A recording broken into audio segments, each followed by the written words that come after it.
हाय दोस्तों, welcome to my YouTube channel और मेरा नाम है शौकीन। दोस्तों, आज इस वीडियो में हम बात करने वाले हैं कि प्रॉफिट को कैसे कैलकुलेट करते हैं। आई होप मेरी सारी वीडियोस आप देख रहे होंगे जो मैं एक अकाउंटिंग सीरीज पर बना रहा हूँ। अभी जो वीडियोस मैं बना रहा हूँ, मैं आपका एक बेस तैयार कर रहा हूँ, आपको चीज़ों की क्लियरिटी दे रहा हूँ ताकि जब हम आगे टैली या किसी दूसरे सॉफ्टवेयर पर काम करें प्रैक्टिकली, उसमें आपको कन्फ्यूजन ना हो। तो मैंने वीडियोस के लिंक अपने डिस्क्रिप्शन में भी दे दिए हैं, आप वहां जाकर सारी वीडियोस को देख सकते हैं। तो चलिए आज इसकी वीडियो को स्टार्ट करते हैं। आज हम बात करने वाले हैं कि आप प्रॉफिट कैसे कैलकुलेट कर सकते हैं। तो चलिए मैं आपको समझाता हूं एक एग्जांपल के थ्रू। देखिए, कल क्या होगा जब आप टैली या किसी सॉफ्टवेयर में काम करेंगे, तो आपको चीजों की समझ होना बहुत जरूरी है। तो इसलिए हम कुछ कुछ चीजों को उनका बेस बना लेते हैं, उनको समझ लेते हैं बेसिक से, ताकि हमें आगे कोई परेशानी ना आए। देखिए, मैं सबसे पहले यहाँ पीएनएल बनाता हूँ, पीएनएल अकाउंट, ठीक है। और यहां मैंने बनाई है ये, यानी कि credit side and debit side. अब मैं यहां एक क्वेश्चन रेडी कर देता हूं, ठीक है। नंबर 1, आपने परचेज की 10 शेयर, 10 शेयर इंटू 100 के हिसाब से, 1000 के हिसाब से ले लेते हैं। यानी कि आपकी जो शेयर हो गई वो 10,000 रुपए की हो गई। आपने 10 शेयर बाय करी 10,000 की। नंबर 2, आपने 10 शेयर जो है सेल कर दी। आपने 10 शेयर जो है ये सेल कर दी, कितने से? सपोज आपने ये सेल कर दी 1100 के हिसाब से, तो आपका जो नेट सेल होगी वो होगी 11,000 की।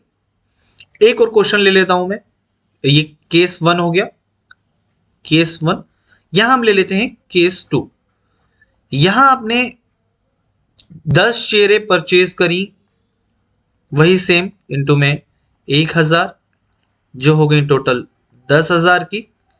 नंबर 2, आपने सेल की 10 शेयरें इंटू में 900 के हिसाब से, तो आपकी नेट सेल हो गई 9,000 की।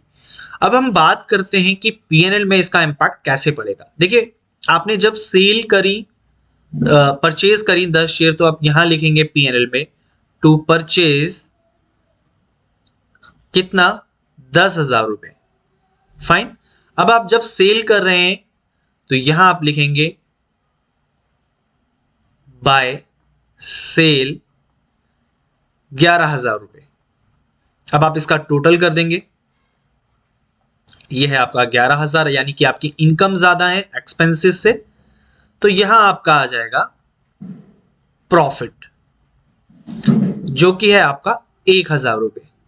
अब नेक्स्ट केस ले लेते हैं हम, ये केस 1 हो गया। आई होप आपको समझ आ गया होगा प्रॉफिट कैसे कैलकुलेट करते हैं। यहां हम बात करते हैं केस 2 की। अभी देखिए, मैं आपको यहाँ क्लोजिंग स्टॉक के साथ नहीं सिखा रहा हूं, अभी मैं आपको सिंपली सिखा रहा हूं कि आपने जितना गुड्स बाय करी और सारी की सारी गुड्स आपने सेल कर दी, मतलब 10 शेयर बाय करी, आपने 10 की 10 सेल कर दी, तो इस केस में कैसे प्रॉफिट आप कैलकुलेट करेंगे। नेक्स्ट केस ले लेता हूं मैं, जो कि लॉस का है, देखने में पता चल रहा है। तो इसमें क्या होगा, यहां आपने लिखा बाय सेल और यहां लिखा आपने टू परचेज। परचेज आपने की 10,000 की, आप यहां लिखेंगे 10,000। आपने वही चेहरे पूरी 10 की 10 900 के हिसाब से बेची, यानी कि 9,000 की। तो इस टाइम आप देख रहे होंगे परचेज ज्यादा है 10,000, सेल किया है आपने कुल 9,000 का। तो देखें, इस टाइम आपका हो गया है लॉस, जो कि है 1,000 का। तो हम अब यहां लिख देंगे लॉस, लॉस हो गया 1,000 का। तो पहले वाले केस में क्या था, आपने 10 शेयरें 10,000 की बाय करके 11,000 की सेल करी थी, तो ऑब्वियसली आपको 1,000 का प्रॉफिट हुआ था। इस बार आपने 10,000 की शेयर बाय करके 9,000 की सेल करी, तो इस बार हुआ है आपको लॉस। तो ये कॉन्सेप्ट आई बिलीव आपको समझ आ गया होगा। अब नेक्स्ट मैं बात करता हूं, जिस केस में आपने 10 शेयरें बाय करी लेकिन सेल कर पाए खाली आप 9, 8, 7, यानी कि आपका स्टॉक बच गया। उस केस में आप प्रॉफिट को कैसे कैलकुलेट करेंगे और साथ ही क्लोजिंग स्टॉक को कैसे आप उसमें एडजस्ट करेंगे। तो चलते हैं अगले केस की तरफ। ये है केस 3। पहले मैं क्वेश्चन प्रिपेयर कर लेता हूं आपके लिए, ठीक है। इसमें सपोज हमने वही परचेज करी, हमने 10 शेयर इंटू में 1,000 के हिसाब से, जो कि टोटल हो गई हमारी 10,000 की। सेम। अब इसमें दूसरा क्या है, हमने सेल करी, ठीक है, 8 चेयर इनटू में 1100 के हिसाब से, ये हो गई हमारी 8800 रुपए की, आप देख रहे हैं। फाइन, अब इस केस में हमें प्रॉफिट एंड लॉस अकाउंट बनाना है, तो चलिए हम बनाते हैं P&L। यह हमने की टू परचेज जो कि हमारा है 10,000 का, यहां हमने किया बाय सेल जो कि है हमारा 8800 रुपए का। अब आप देखेंगे 2 चेयर तो हमारी सेल ही नहीं हुई, आप देख रहे हैं 10 हमने बाय की थी, 8 हमने सेल करी, तो यहां हमारा आएगा बाय क्लोजिंग स्टॉक।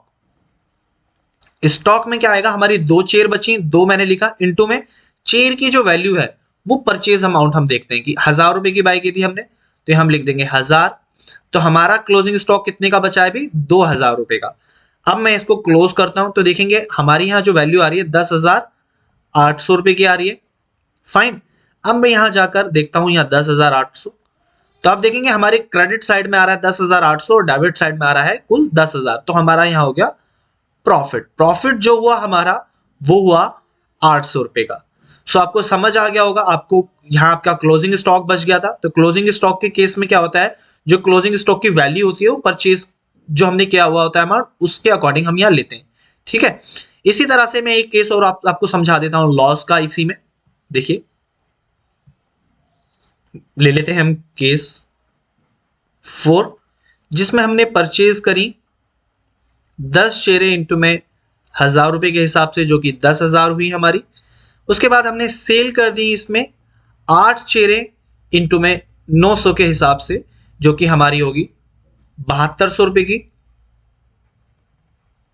अब हमारा जो स्टॉक बचा क्लोजिंग स्टॉक, आप देखेंगे क्लोजिंग स्टॉक हमारा 2 चेयर का बचा जो कि 1000 रुपए के हिसाब से है, तो क्लोजिंग स्टॉक बचा हमारा 2000 का। इस केस में हम P&L बनाते हैं। P&L देख लीजिए आप,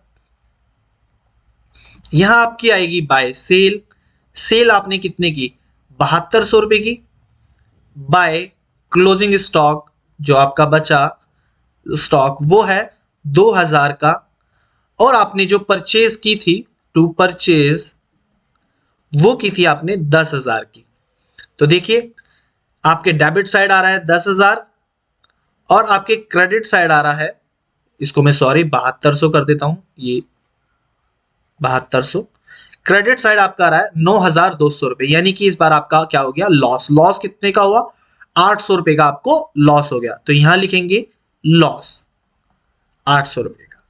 तो आई होप आपको ये समझ आ गया होगा कि प्रॉफिट और लॉस हम कैसे कैलकुलेट करते हैं, और क्लोजिंग स्टॉक के साथ भी आपको समझ में आ गया होगा कि जब क्लोजिंग स्टॉक बचता है तो उसका ट्रीटमेंट हम कैसे करते हैं। यानी कि जो क्लोजिंग स्टॉक आप देख रहे हैं यहां पर, हमने जो परचेज की थी वैल्यू 1000 रुपए की थी, तो अब हमारा जो स्टॉक बचेगा, चाहे वो 1 पीस हो चाहे 2 पीस हो, उसका जो प्राइस होगा वो परचेज प्राइस हमें लेना होगा, ठीक है। और यही क्लोजिंग स्टॉक आपका नेक्स्ट ईयर ओपनिंग स्टॉक बन जाता है, और इसी तरह से फिर आपकी सेल, परचेज और क्लोजिंग स्टॉक, ऐसे ही आपका पीरियड चलता है।